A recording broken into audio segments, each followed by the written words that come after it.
hablamos de la realidad del pecado. ¿Alguien se acuerda algo de lo que dijimos? Está bien, no los voy a hacer sufrir.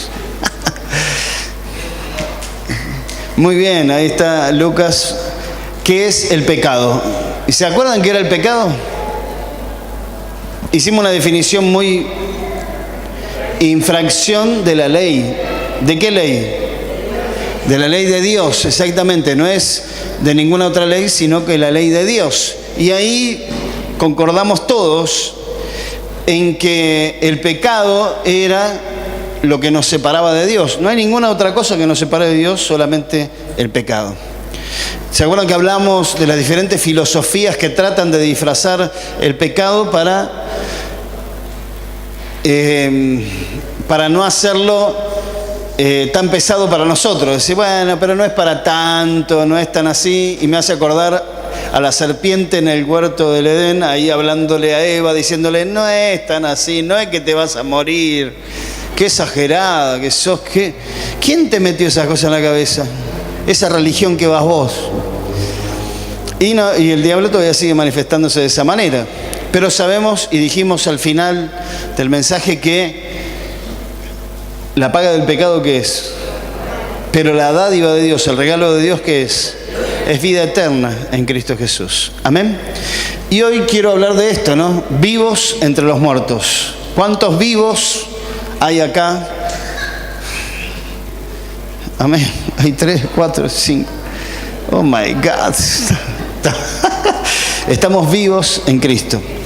Ahí dice en Romanos 6:11, así también vosotros consideraos muertos al pecado, seguimos hablando de este tema, pero vivos para Dios en Cristo Jesús.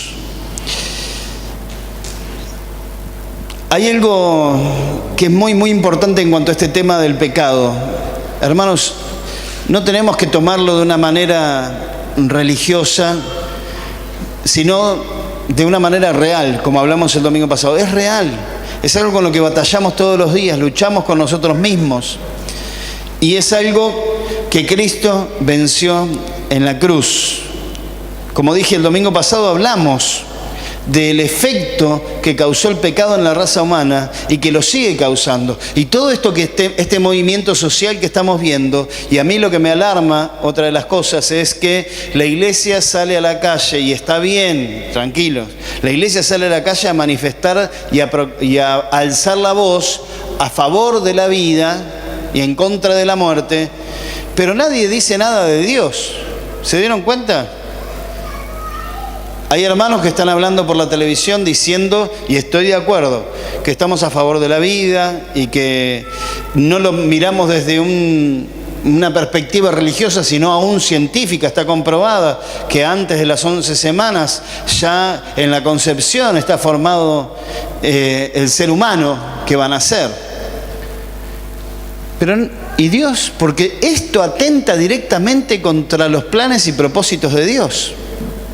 Que fue Dios el que creó la familia, Dios creó el matrimonio, Dios hizo que todo esto funcionara así, y el hombre tiene derecho a interrumpir o a hacer como le parezca, como dicen las mujeres que están a favor del aborto, los hombres que están a favor del aborto, que la mujer es dueña de su propio cuerpo para interrumpir su embarazo cuando quiera. Tienen esa potestad, tienen ese derecho delante de Dios, que es el dador de la vida. O sea, el problema, se dan cuenta, todo pecado, como dijo David, es cometido en contra de Dios. Todo pecado es cometido en contra de Dios. Vos te podés enojar contra una persona con todo tu derecho porque te hizo mal, pero si seguís enojado contra esa persona ya te pones en conflicto con Dios. Porque la palabra dice, no se ponga el sol sobre vuestro enojo. Amén, hermanos. Entonces, dijo Jesús bien claro, ¿no? O sea, fíjate que todo lo que nosotros hacemos que no viene de Dios es en contra de Dios. Hay algo que Dios hizo que es marcar una línea, y es de un lado o del otro, o es blanco o es negro, o es bueno o es malo. En Dios no hay grises, no hay más o menos, y bueno, ahí ando con un pie acá, un pie allá. No, para Dios, ¿qué es? ¿Blanco o negro? Y dice, el que no es conmigo, contra mí es. Y el que conmigo no recoge, desparrama. ¿Ven la línea? La ven bien clara, ¿no? Acá no hay opción de decir, me abstengo. ¿Viste? Algunos dicen, no sé, yo no opino, porque a mí no... No, ya tomaste una decisión, o estás con el Señor o no estás con el Señor. Voy a decir algo que no es muy propagandista. No hace falta mucho para estar mal con Dios. Cualquier cosita que hagas fuera de Dios ya estás mal con Dios. Ya que aún todas nuestras buenas acciones, si no son para Dios, son contabilizadas en el cielo como pecado. Aún la inacción, no hacer nada, ya que la Biblia dice que al que sabe hacer lo bueno y no lo hace, ¿qué? Le es contado por pecado. Pero la cuestión no es solo, y présteme atención a esto porque es muy importante. Look at me, mírenme, mírenme. Ahí atrás que están tomando mate, chicos, mírenme. La cuestión no es solo hacer o dejar de hacer. Pues yo puedo hacer cosas o dejar de hacer cosas y pareciera que estoy bien. La pregunta es, y la gran pregunta es esa, ¿para quién vivís? La gran pregunta es, ¿para quién vivís? Y en esa respuesta está la clave de tu libertad o tu esclavitud. ¿Sos libre, como cantábamos hoy, o sos esclavo del pecado? Porque si vivís para vos, para satisfacerte a vos mismo, y este es el engaño por el cual orábamos hoy por los jóvenes y adolescentes, que el diablo les quiere hacer creer que ellos tienen que hacer su vida como les parece, tienen que hacer la vida como sienten, vos haces lo que sientas, lo que pienses, disfrutá de la vida, te vas a amargar con tus viejos ahí, andate, salí, recorre el mundo, no sé, y todo lo que significaría vivir la vida loca fuera de Dios, porque es aburrido esto de la iglesia, de Dios, es aburrido eso de ir a orar, de ir, ¿se entiende? Entonces el diablo, ¿qué hace? Siembra en nuestros hijos, pero no solamente en nuestros hijos, sino también en nosotros, que nos llena de ocupaciones, de cosas, de correr como locos por la vida tratando de conseguir y adquirir más para estar mejor, y nos damos cuenta que estamos cada vez peor, como diría un amigo. Entonces hay un engaño muy grande. Entonces la gran pregunta es esa: ¿para quién vivís? Y eso es de lo que vamos a tratar de hablar hoy. La primera cosa, voy a hablar de 2 puntos nada más. No voy a hacer 3 como siempre, ni 4, ni 5, ni 8. Solamente 2 puntos vamos a tocar. Y el primer punto es muertos al pecado. La única manera de liberarse del pecado, ¿cómo es? Muriendo. Así que yo traje acá algo para que tomemos todos juntos y nos vayamos. No, tranquilo. Dice Romanos 6:6, sabiendo esto, ¿dónde estamos? Que nuestro viejo hombre, y haciendo mérito al esfuerzo y al trabajo del derecho de igualdad de la mujer y todo lo que se está promocionando ahora, sabemos que hay hombre, está hablando del género humano, ¿no? Está hablando del ser humano, no está hablando del sexo del hombre, ¿no? Sabiendo esto, que nuestra vieja persona fue crucificada juntamente con él para que el cuerpo de pecado sea destruido a fin de que no sirvamos más al pecado. Qué importante eso, porque el que ha muerto ha sido justificado del pecado. Ya no tenés más nada que pagar. Viste que la gente cuando peca, por más que quiera disimularlo, se siente mal. Se siente culpable, no está bien, está enojado consigo mismo, está enojado con el vecino, está enojado con el perro, está enojado con el gato, está enojado con el presidente, el vicepresidente, el gobernador, el de la municipalidad, con el que barre la calle porque barre mal. Estamos enojados con todos, ¿o no? Cuando uno está mal con Dios no puede estar bien con nadie. Y todo lo demás es chamullo. ¿Sí? Vos te haces el feliz, el contento, el que en la vida vos haces lo que querés y te va bien, claro, para que nadie te diga nada, pero en realidad no sos feliz, no estás bien, te sentís culpable, te sentís mal porque estás haciendo las cosas en contra de Dios, y aunque no creas en Dios, digas que no crees en Dios, igualmente te sentís mal. ¿Es así o no?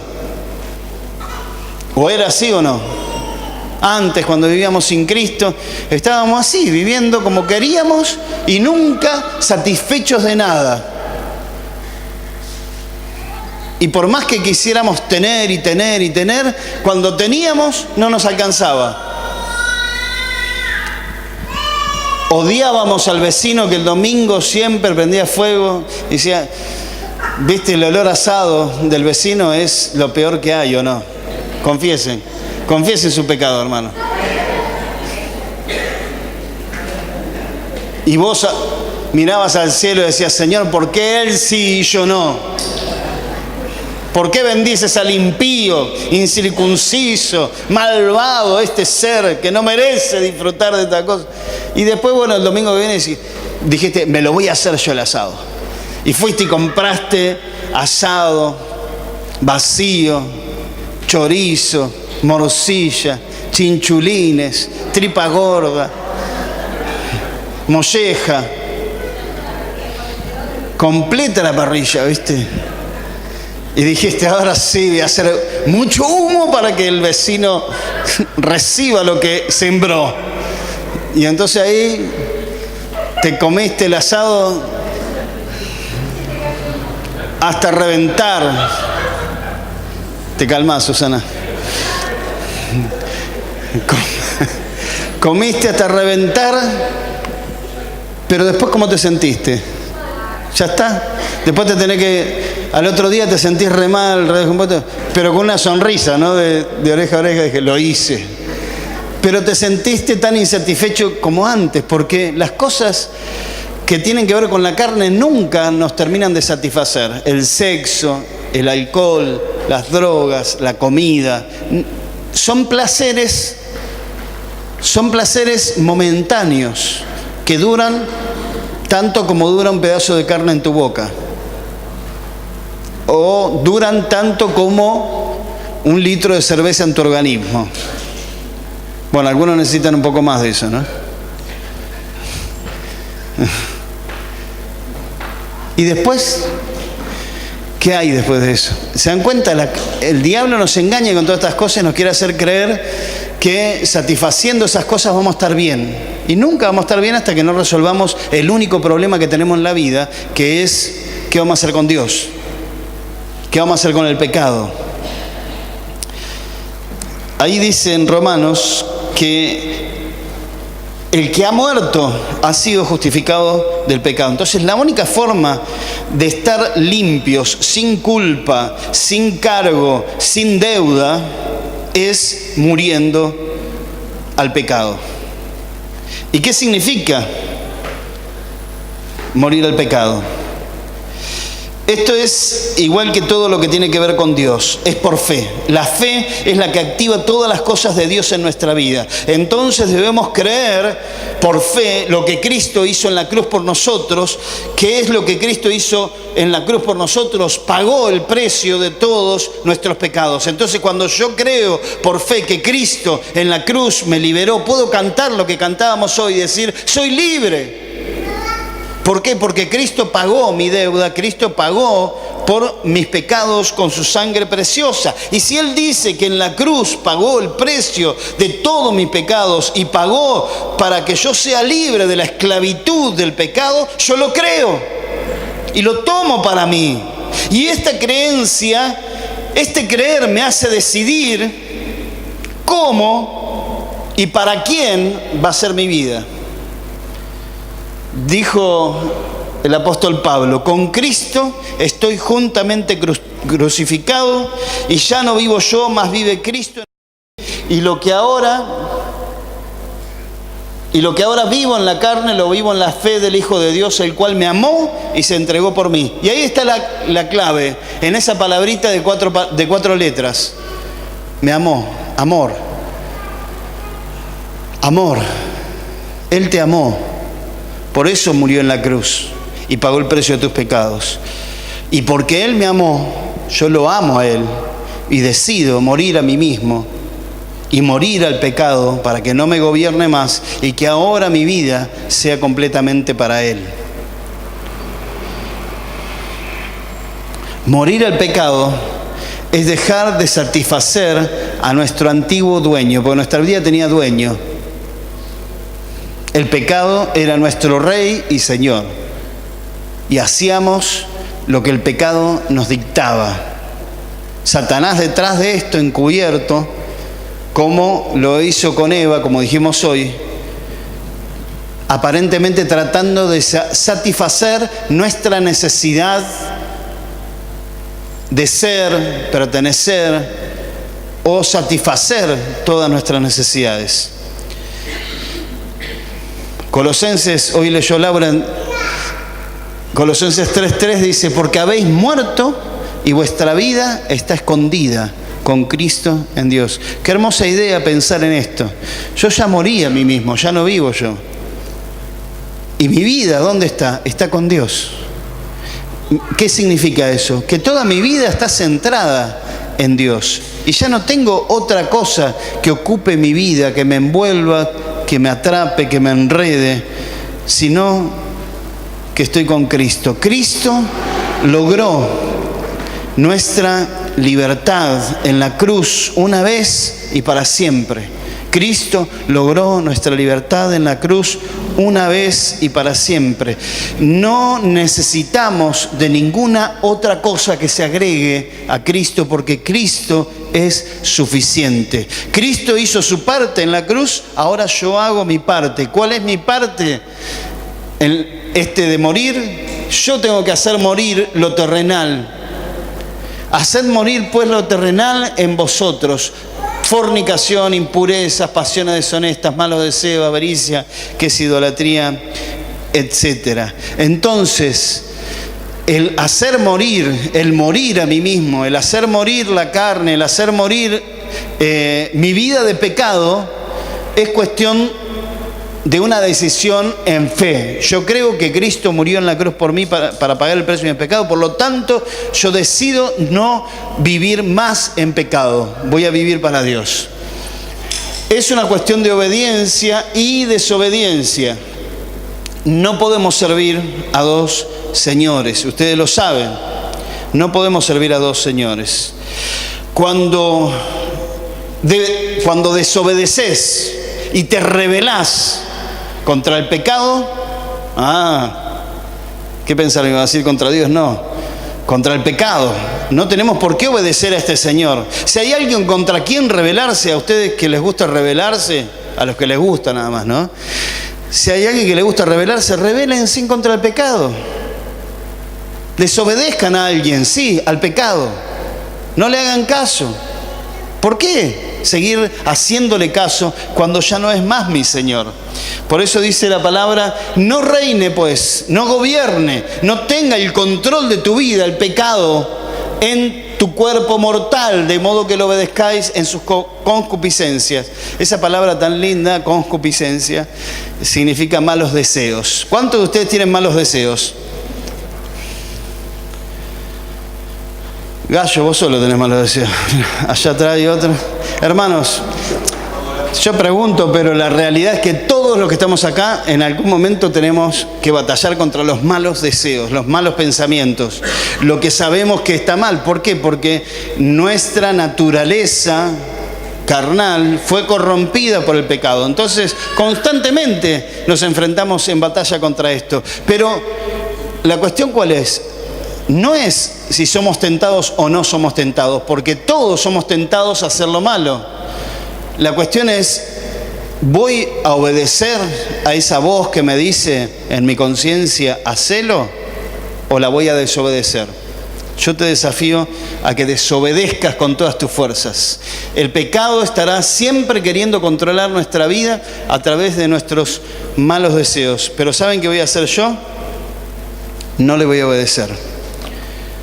¿Cuántos no le van a obedecer? Amén. Dios bendiga a estos 5 valientes. Hay algo que yo quiero decirle, hermano. Acá lo presenta al pecado como un rey que quiere gobernar. El pecado, un rey que quiere gobernar. Pero saben que sus órdenes, las órdenes de este rey, no son como las de un déspota tirano que nos obliga a hacer, gritándonos, nos obliga a hacer algo que no querés hacer, sino todo lo contrario. Este rey, con voz dulce y atractiva, buena y amable, es una voz razonable que te dice lo que vos querés escuchar. Dale, está bien, no hay problema. Fue como la serpiente otra vez, Eva. Vio que el fruto era agradable, atractivo a los ojos y que era bueno. Y el diablo le dice, no, no te vas a morir. Comé, hacelo. No es una voz contra la que batallamos, es una voz bien conocida que dulcemente habla a nuestros oídos para seducirnos a caer y caer en pecado contra Dios. Si lo obedeces, el fin de esa acción que vas a cometer va a ser la muerte. Por eso mi decisión en fe es negarme a obedecer a este rey. Y no le voy a hacer caso, porque yo morí para él. ¿Viste cuando hay gente que le dice, yo, para vos, estoy muerto? ¿Alguien lo dijo alguna vez? No, está bien, no confiesen. Olvídate de mí, yo para vos no existo más. Si hay alguien a quien decirle eso y te querés sacar las ganas de decírselo a alguien, se lo tenés que decir al pecado. Decirle, pecado, yo para vos me morí. No vivo más para vos. No vas a ser más mi dueño, ni mi señor, ni me vas a decir qué tengo que hacer. Yo a partir de ahora vivo solamente para Cristo. Muertos al pecado. Hemos muerto al pecado. No lo digo yo para animar, lo dice la palabra como una gran verdad de algo que Cristo logró en la cruz por amor. Y yo veo tanto amor en la cruz, al morir Jesús por mí, que no me queda otra que ir por el mismo camino y decir, yo también quiero morir en esa cruz, para vivir para Dios. Y ahí viene lo segundo. Vivos, pero para Dios. Y la única manera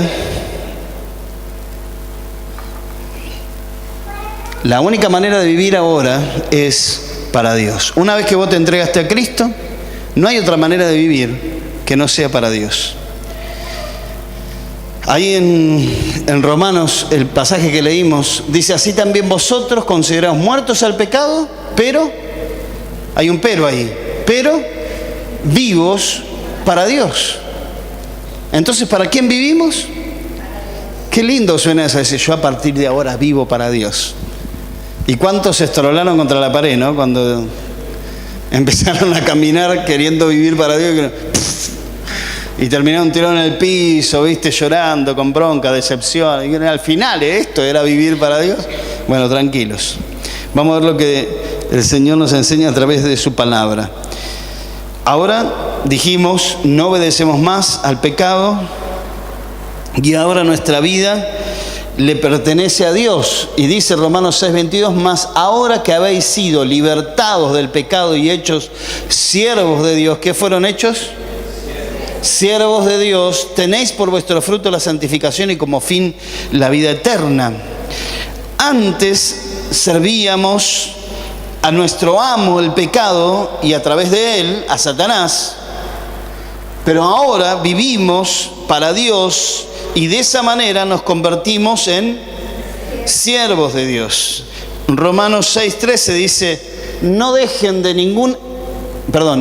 que ninguna parte de su cuerpo se convierta en instrumento de mal para servir al pecado. Ninguna parte del cuerpo sirva al pecado como un instrumento. ¿Sí?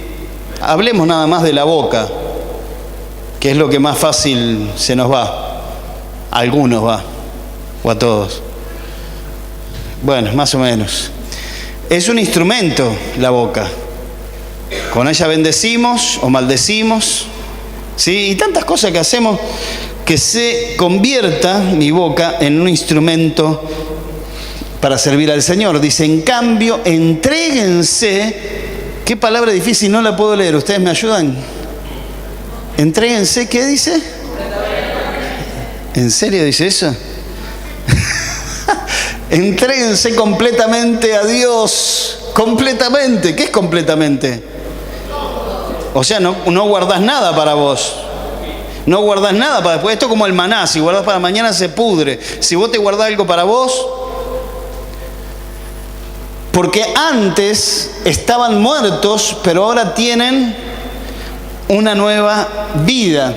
Así que usen todo su cuerpo como un instrumento para hacer lo que es correcto para la gloria de Dios. Qué linda versión la NTV en este pasaje, ¿no? Hay otros que es medio herética, pero bueno, este está bueno.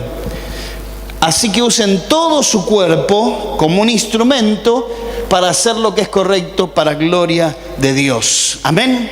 Completamente, todo su cuerpo, dice. Completamente, todo su cuerpo. Y yo digo espíritu, alma y cuerpo, todo nuestro ser, que sirva para la gloria de Dios. O sea que ahora no obedecemos más al pecado, pero obedecemos a Dios y sus mandamientos, sus órdenes, que no son para muerte, sino para vida. Porque las órdenes del pecado eran para muerte, pero las órdenes y los mandamientos de este nuevo Rey que tenemos en nuestra vida es para vida. Porque dice la palabra, así como en Adán todos mueren por el pecado, también en Cristo todos serán vivificados. ¿Querés renovación? ¿Querés cambios en tu vida? Vení a Cristo, porque en Cristo vas a ser vivificado. Y esta nueva vida es una vida de servicio a Dios. O sea, ¿qué es servir a Dios? Servir a los propósitos y planes de nuestro Señor. ¿Y cuáles son los propósitos y los planes de nuestro Señor? Hay algo que Dios lo dio todo. Y cada día sigue trabajando a través de su iglesia para alcanzar ese objetivo que tiene Dios. Que a través del Espíritu Santo la iglesia es llevada a cumplir ese propósito y ese plan. ¿Cuál podrá ser ese plan y ese propósito que Dios tiene en este mundo y que es por lo que dio todo y entregó a su Hijo Jesucristo en la cruz? ¿Cuál será ese propósito? Amén. El cual quiere que todos los hombres sean salvos y vengan al conocimiento de la verdad. Jesús, antes de irse, nos dejó una última orden cuando estaba acá en la tierra, un último mandamiento. Jesús se acercó diciendo, toda potestad me es dada en el cielo y en la tierra, por tanto, id y haced discípulos. ¿Qué tenemos que hacer? A todas las naciones, bautizándolos en el nombre del Padre y del Hijo y del Espíritu Santo, y enseñándoles que guarden todas las cosas que os he mandado, y he aquí yo estoy con vosotros hasta el fin del mundo. Amén. ¿Qué es esto que dijo Jesús? ¿Ustedes cómo lo catalogarían? ¿Como una sugerencia? ¿Un consejo? ¿Un mandamiento? ¿Una orden? Se lo conoce este pasaje como la Gran Comisión. Y la palabra comisión significa ir en misión con Jesús a hacer discípulos. Entonces, ¿podemos estar de acuerdo en decir que esto es un mandamiento? ¿Sí? ¿Estamos de acuerdo? Es un mandamiento. Ahora, ¿qué pasa, papás, si nosotros como padres le decimos a nuestros hijos, hijo, andá a hacer un mandado? Y nuestro hijo dice, después voy. ¿A algunos les pasa eso? No. Dicen, después voy. O, ¿yo? ¿Por qué? No, a nosotros no nos pasa nada todo esto, pero yo he escuchado que me han contado. Y no de esta iglesia, porque acá creo que a ninguno les pasa todo eso. Es de otros lugares.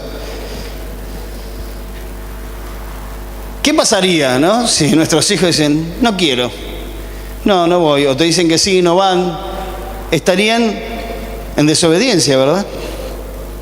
Ahora ustedes piensan que nosotros en esta nueva vida que tenemos con Dios y que vivimos para Dios, si Dios nos comisiona y nos manda a ser discípulos y no lo hacemos, ¿cómo estaríamos?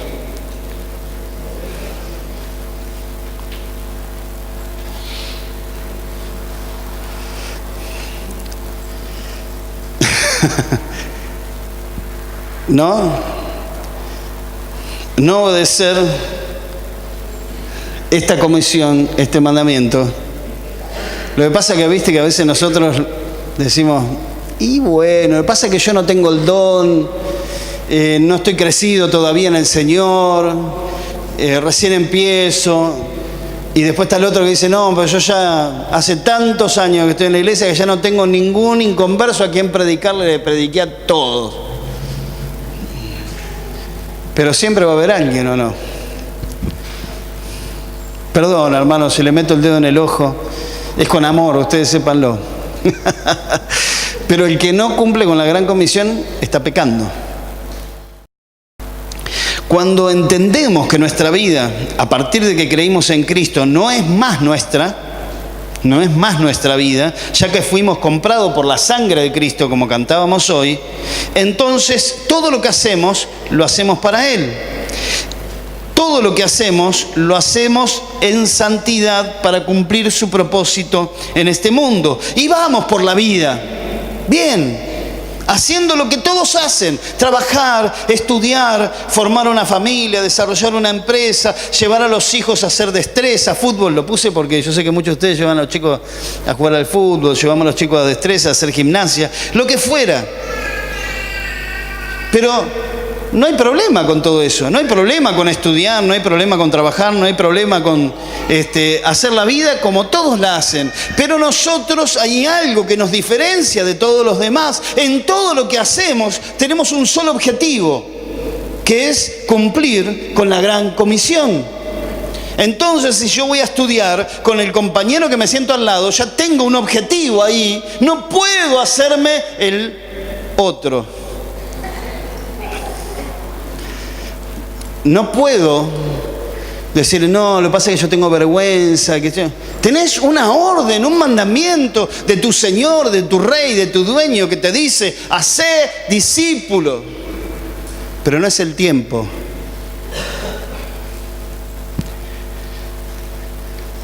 A tiempo y fuera de tiempo, dice la palabra. Es que se va a poner incómodo y por ahí que se ponga incómodo. Me encanta hacer sentir a la gente incómoda, ustedes ya lo sabrán, ¿no? Creo que fui llamado para eso, es un ministerio. Incomodar. ¿Pero por qué? No porque me gusta y lo disfruto, sino porque la verdad de Dios incomoda. Cuando hablamos de estos temas, incomoda, ¿o no? Vos no te sentís cómodo con el hecho de que todavía no estás haciendo discípulos, o no hiciste, o hace tiempo que no lo haces, o no se te ocurre hacerlo. Pero la verdad es que el Señor nos salvó, nos llamó, nos compró con su sangre y nos santificó. Ahí hablamos de santificar. Santificar, ¿saben qué es? Es consagrar. Es decir, esto a partir de ahora es de uso exclusivo de Andrés y nadie lo toque. Eso es consagrar, es santificar. Santificar es apartar, poner a un lado para un uso exclusivo, en este caso para Dios. ¿Se entiende? Santidad o santo no es tener una aureola en la cabeza y con carita de bueno y decir, yo no hago nada malo. Sí, nada. Hacé algo por la patria. Entonces, hermanos, es cuestión de que entendamos que tenemos un propósito en este mundo y para eso nos salvó el Señor, para ser, ¿qué? Discípulos. No levanten la mano, pero como una pregunta reflexiva. ¿Estoy haciendo discípulos? No, pero yo soy parte de la comisión directiva de la Asociación Civil Sion Los Hornos. Aleluya. Y cuando llegues al cielo y el Señor te diga, ¿qué hiciste para mí en la tierra? Yo fui de la comisión, perdonen lo de la comisión, no los agarré a ustedes. Yo era el presidente de la comisión, te agarré vos, Gallo, perdón. Y el Señor te va a decir, ¿y yo te mandé a hacer eso? No sé, pero en la iglesia se necesitaba una personería jurídica. Todo eso es el vuelto, digamos, el adorno, pero todo esto no va a quedar nada. Cuando vayamos al cielo la asociación va a desaparecer, ¿se entiende? Y lo que va a quedar como fruto en el cielo son personas salvadas para la gloria de Dios. Yo espero llegar al cielo, después que muchos de ustedes, espero llegar al cielo y que allá alguien me reciba y me diga, Andrés, yo estoy acá porque vos me predicaste, por lo menos uno. ¿Va a haber alguien en el cielo a causa tuya? Porque vos le predicaste. Tenemos que hacer discípulos. Si no es así, no estás viviendo para Dios, estás viviendo para vos. O sea, otra vez volviste a poner tu vida bajo las órdenes de tu antiguo amo, el pecado. Y no importa que ahora no te drogues, no te alcoholices, ni tengas relaciones sexuales ilícitas, no importa que te congregues, no importa que vengas todos los domingos, que ofrendes, que diezmes, si no estás haciendo discípulos, tu vida la estás viviendo para vos mismo y no para Dios. Conclusión. Me gusta esta versión, la NTV, que dice, así que piensen con claridad y ejerciten el control propio. Pongan su esperanza en la salvación, aclara, ¿no?, inmerecida que recibirán cuando Jesucristo sea revelado al mundo. Por lo tanto, vivan como hijos de Dios. No vuelvan atrás a su vieja manera de vivir con el fin de satisfacer sus propios deseos. Antes lo hacían por ignorancia, pero ahora sean santos en todo lo que hagan, tal como Dios que los eligió es santo. Ser santo, como dijimos hoy, es justamente servir para Dios. O sea que todo lo que hacemos, lo hacemos consagrados en un uso exclusivo para Él. Y ese uso exclusivo se enfoca solamente en ganar almas para Cristo, en hacer discípulos. Como los jugadores de fútbol, están consagrados al fútbol, ¿vieron? Ellos no hacen otra cosa que dedicarse y dedicar sus vidas para jugar al fútbol.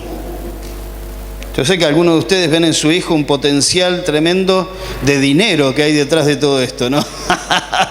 Dicen, lo voy a mandar a jugar al fútbol, así después, ¿sabe qué jubilación vamos a tener?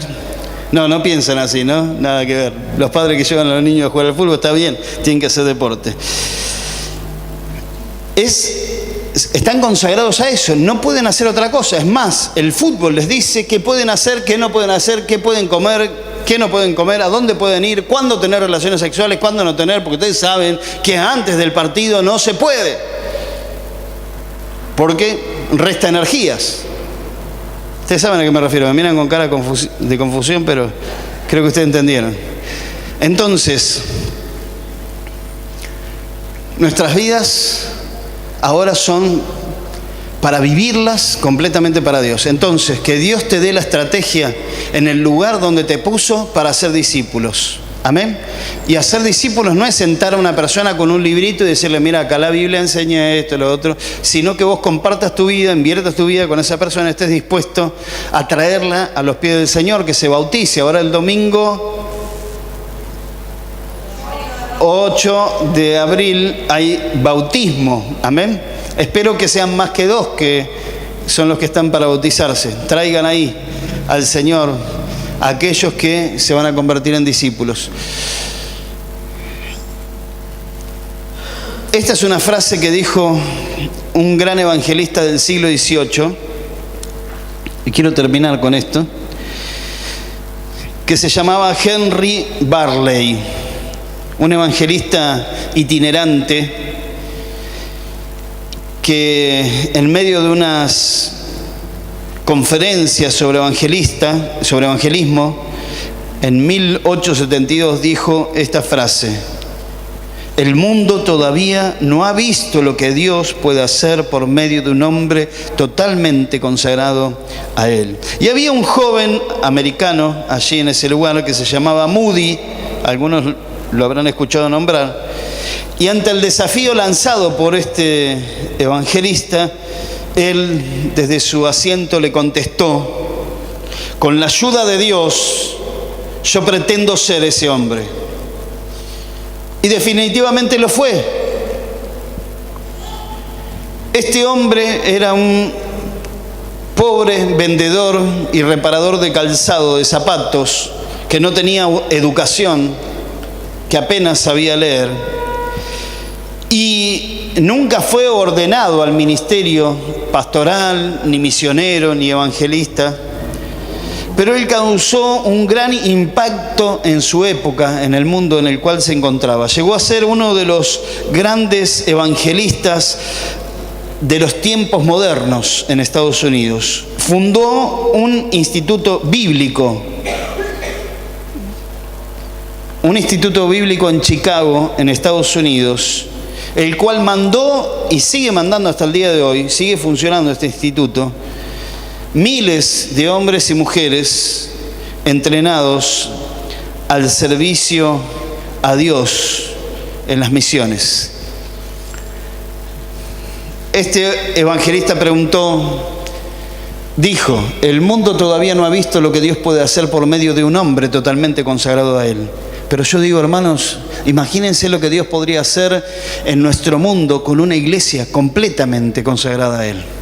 No un hombre, una iglesia, cada uno de nosotros, que decidimos consagrarnos al Señor para cumplir su propósito en este mundo. No hay causa sobre esta tierra más maravillosa, más grande y más poderosa, porque es eterna, que la causa de Cristo, que es salvar a los pecadores. Ponete la meta, por lo menos un discípulo. Si no estás haciendo nada, por lo menos uno. Si tenés uno, anda por otro. Si tenés dos, multiplicá. Pero ¿sabes qué? Tu vida tiene que estar gobernada por Cristo. Tu vida tiene que estar escondida con Cristo en Dios. Dios te tiene que tener. Dios tiene que tener el control de tu vida. No podés controlarla más vos. No podés hacer lo que querés. No podés ir donde querés. No podés comer lo que querés. No podés decidir por tu propia vida, porque hay alguien que te gobierna, que es Cristo. Y no estoy hablando de religión, no estoy hablando de venir los domingos a la iglesia, no estoy hablando de diezmar, ofrendar, no estoy hablando de orar y leer la Biblia, estoy hablando de una vida totalmente dedicada y consagrada a Dios para hacer discípulos constantemente en el lugar donde te encuentres. Con quien sea que estés, tenés un solo propósito en esta vida: hacer discípulos. Un solo propósito en esta vida: hacer discípulos. ¿Lo podemos decir juntos? Un solo propósito en mi vida: hacer discípulos. Otra vez, un solo propósito en mi vida: hacer discípulos. Ponete de pie, vamos a orar.